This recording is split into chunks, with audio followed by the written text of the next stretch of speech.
Alnil TV.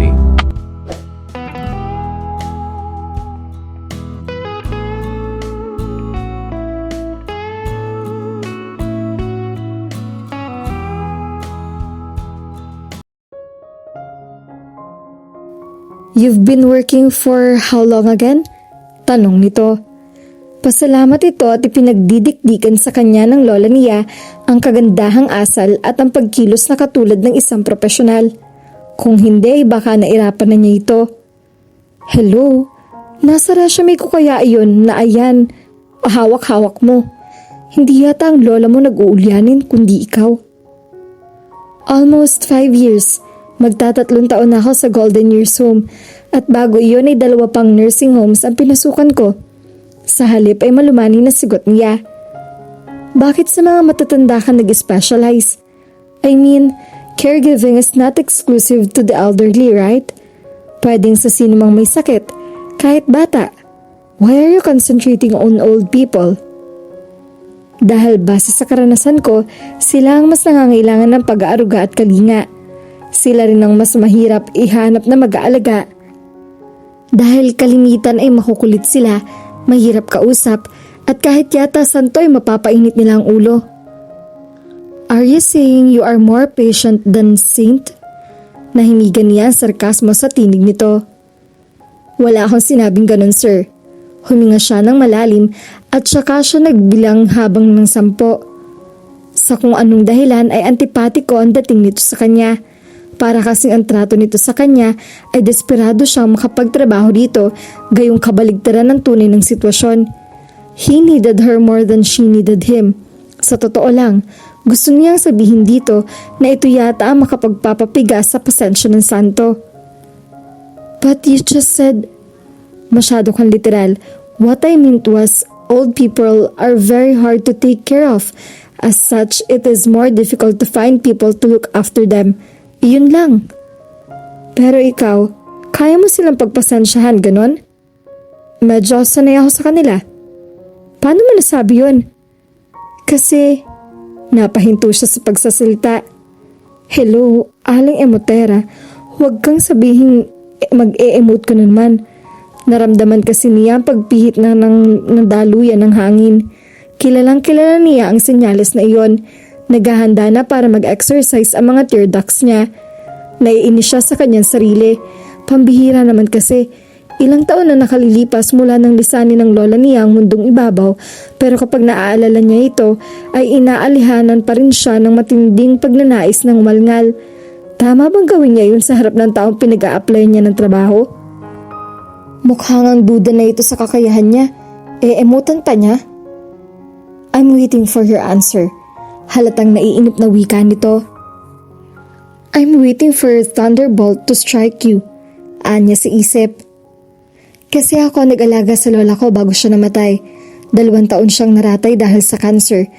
Pero bago pa iyon ay kalaunan ay sumabay na roon ay nagkaroon siya ng Alzheimer's disease. Napayuko siya. Hirap na talaga siya magsalita. Hindi pa rin nababawasan ang bigat ng dibdib na nararamdaman niya tuwing maaalala niya ang lola Marina niya sa kabila ng panahong lumipas. She didn't mind taking care of her grandmother. Nahirapan siya nagtodo-todo. Oo, inaamin din niya na may mga pagkakataon na gusto na niyang sumuko. Pero kung tatanungin siya kung handa siyang ulitin iyon, ay isang mabilis na oo ang isasagot niya. Ang lola Marina niya ang nagpalaki sa kanya. Naturingang may mga magulang siya pero hindi yata nahabanginan ang mga ito ng tamang pag-unawa sa salitang magulang. Masyadong engrossed at in love sa isa't isa mga ito noong una. Sa sobrang pagkatutok ng pansin ng mga ito sa isa't isa ay nakalimutan ng mga itong may anak ang mga ito na nangangailangan din ng pagmamahal at atensyon. Sa kalaunan ay nagsimulang mag-away ang mga ito sanhi ng selos at kung ano-ano pang mga negatibong emosyon. Humantong iyon sa hiwalayan. Ang daddy niya ang naunang umalis sa bahay nila. Sa takadagalan ay nagkaroon ng ibang babae sa buhay nito. Hindi nagpadaig ang mami niya. Ito man ay naghanap ng bagong kapareha. Magulo ang mga panahong iyon ng buhay niya. Kung hindi siguro nila kasama sa bahay si Lola Marina, malamang ay nabaliw na siya. Pero dahil sa butihing matanda na gumabay sa kanya at nagbigay ng pagmamahal na hindi naisipang ibahagi sa kanya ng kanyang mga magulang, ay naging matatag siya. Nagkaroon ng kanya-kanyang pamilya ang mami at daddy niya.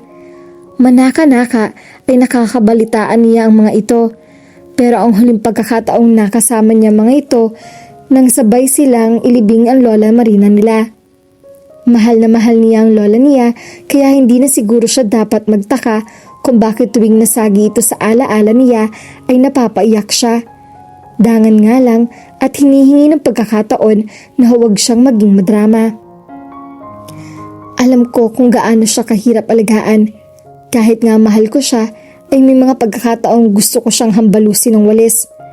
Kaya may ideya ako sa hirap ng pinagdaraanan ng mga kaanak ng matatandang nangangailangan na rin ng pag-aaruga. Patuloy na pagpapaliwanag niya. I guess it has become some sort of a vocation. You say all the right things. Ang hindi ko alam ay kung kakayanin mo ang trabaho. Anito. Abot ang tinamaan ng magaling. Duda talaga siya sa kalibre ko. Nagpaputok ako ng butsi ng naisaloob niya. What makes you think that? Nahaluan ng himig na paghamon ng tinig niya. You're too emotional. Ganun? Anong gusto mo? Parang robot ang mag-aalaga sa lola mo? I can handle my emotions alright. I have my doubts. Doon na napuno ang salop. Tumayo siya mula sa kinauupuan niya. Then I guess there's no point in prolonging this discussion. Kung ganyang malaki ang duda niyo sa kakayahan ko, malabong kunin niyo ang serbisyo ko. Thank you for your time, mister. Nahawa na yata siya sa matatandang inaalagaan niya. Ulyanin na rin siya. Hindi niya maalala ang pangalan ng lalaking kaharap niya. Gayong sinabi iyon sa kanya ni Lena at kanina rin ay nagpakilala sila sa isa't isa. It's Mr. Rafi Villaferte.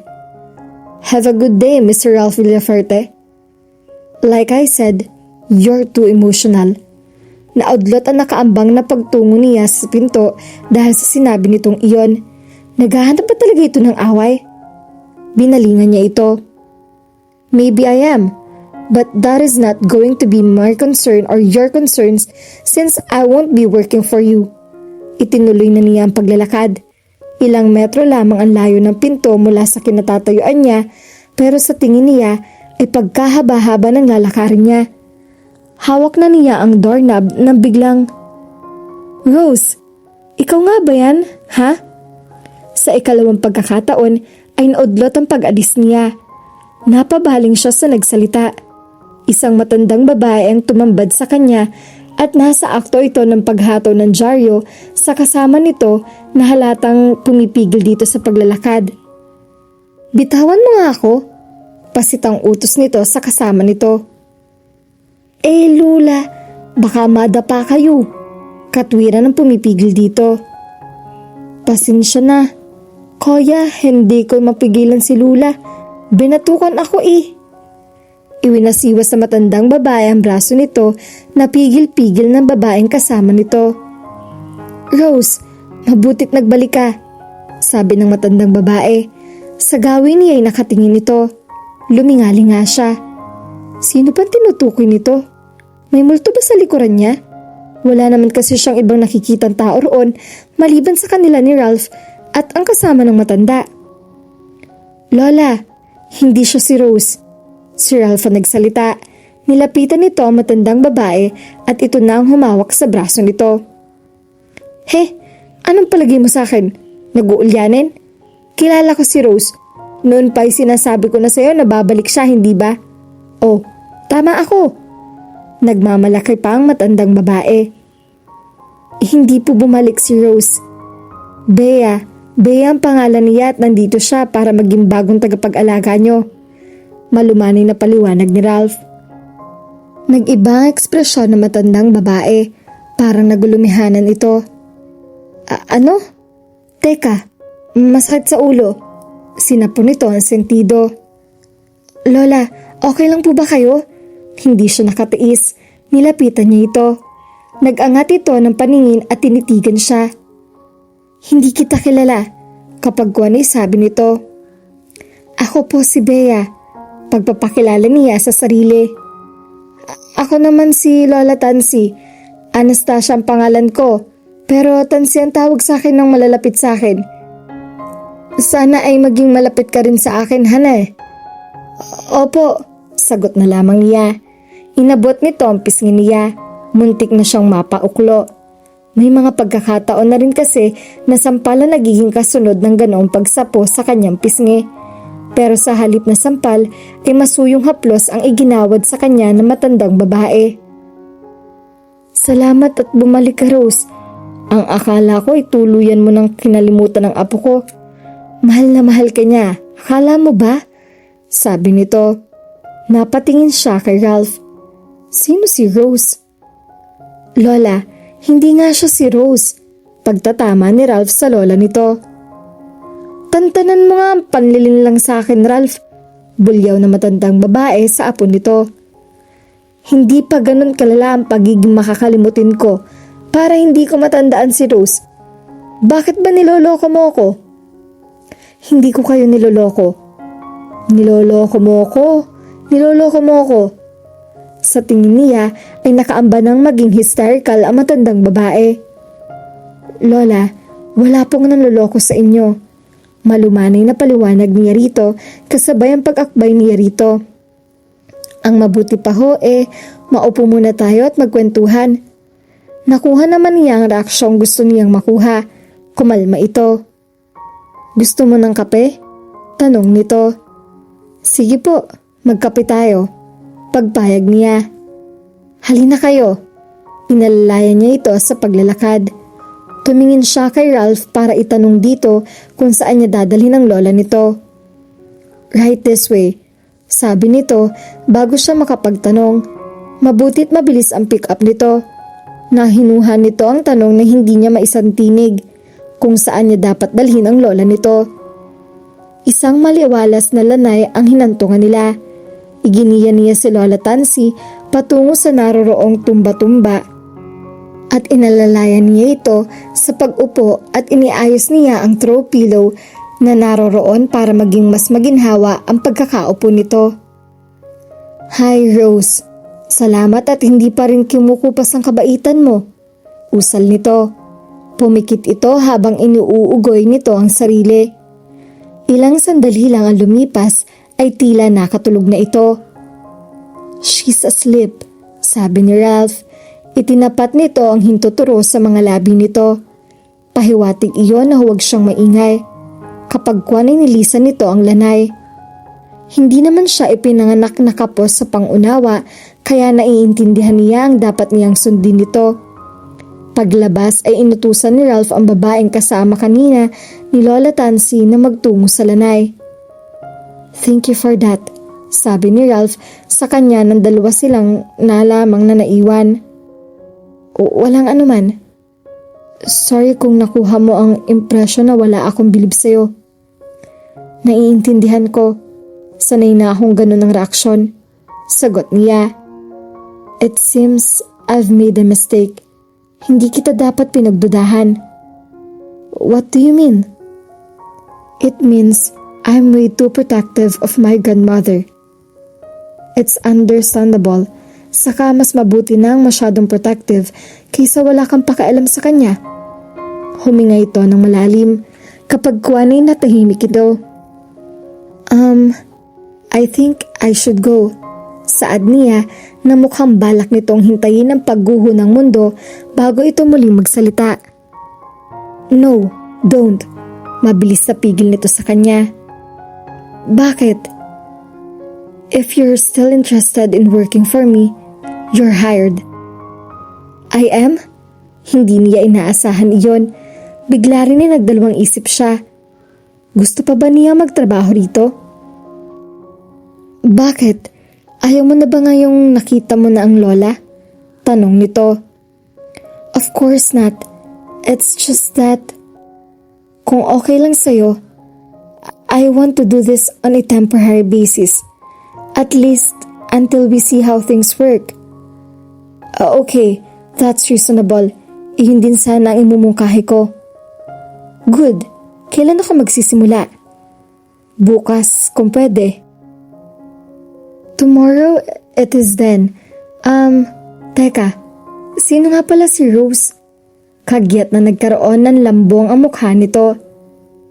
Don't concern yourself about her, sabi nito kapag kwan.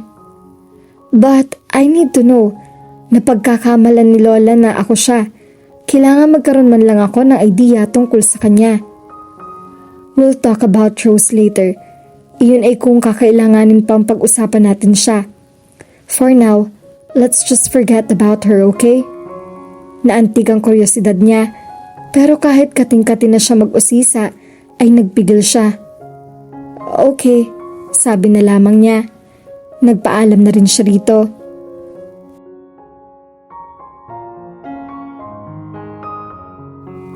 At dito na po nagtatapos ang ating kwento. Sabay-sabay po nating abangan ang susunod na kabanata. Maraming salamat po. God bless and stay safe.